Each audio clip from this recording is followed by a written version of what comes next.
झूठ वो चीज है जो फैलता भी बड़ी तेजी से है और सनसनी भी तेजी से फैलाता है, लेकिन इसकी एक बहुत बड़ी कमी भी है और वो ये है कि इसकी उम्र ज्यादा लंबी नहीं होती और सच्चाई एकदम शांत परंतु किसी दबी हुई खुशबू की तरह होती है जो बाहर आती ही आती है और इसकी उम्र भी बेहद लंबी होती है। और यही सब हो रहा है ऑपरेशन सिंदूर के बाद से ही, जब पाकिस्तान ने खूब झूठ फैलाया जिसकी रफ्तार भी बेहद शानदार थी, लेकिन इसमें कुछ हद तक हमारा भी फेलियर था कि हम सही से मीडिया मैनेजमेंट नहीं कर पाए। लेकिन अब जो सच धीरे धीरे कर बाहर आ रहा है वो भी पाकिस्तानी मंत्रियों और सैन्य अधिकारियों के मुंह से, उसे देखकर तो पाकिस्तानी जनता भी हैरान है। दरअसल ऑपरेशन सिंदूर के बाद पाकिस्तान ने कहा था कि हमारा कोई भी डिफेंस सिस्टम तबाह हुआ ही नहीं क्योंकि हमने इसे एक्टिवेट ही नहीं किया। अगर हम इसे चलाते और भारत की किसी मिसाइल को रोकते तो उन्हें हमारी लोकेशन का पता चल जाता, जिसके बाद भारत उन्हें नष्ट कर देता। ऐसा कहकर उन्होंने अपनी ही पीठ को थपथपाया था। लेकिन अब वही नेता है, वही अधिकारी है जो अमेरिका के दरवाजे पर नाक रगड़ रहे हैं। पाकिस्तान अमेरिकी टीपीएस रडार के लिए भीख मांग रहा है क्योंकि उनकी सेना का सारा एयर डिफेंस सिस्टम, फिर चाहे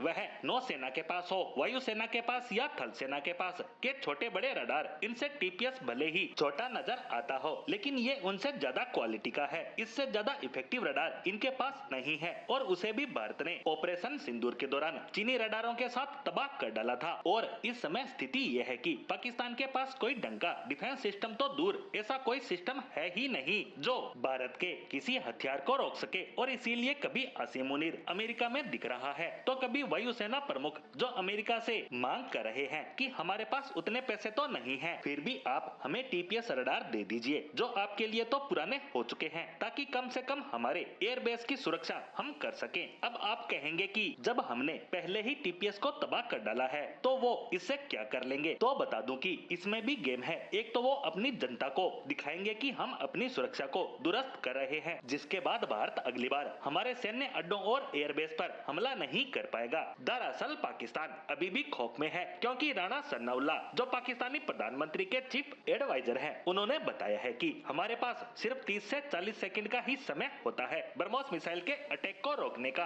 और इतने कम समय में हम उसका पता भी लगाएं, उसकी ट्रैजेक्टरी भी चेक करें, तब तक वो हमारे एयरबेस पर आकर गिर रही है। यानी ब्रह्मोस अच्छी खासी स्पीड पर ट्रेवल करती है जो गिरने से चंद सेकंड पहले ही डिटेक्ट की जा सकती है। ऐसे में एक तो ये टीपीएस रडार ब्रह्मोस के खिलाफ उनको चाहिए, दूसरा ये सोच रहे होंगे कि अगर भारत अमेरिका के रडार सिस्टम को बार बार तबाह करेगा तो अमेरिका की इमेज भी खराब होगी, जिससे अमेरिका भारत से नाराज होकर हमें और ज्यादा एडवांस हथियार भी दे सकता है। खैर पाकिस्तान की जो भी रणनीति रही हो, लेकिन उसकी तबाही की पोल तो एक एक कर सबके सामने आती ही जा रही है।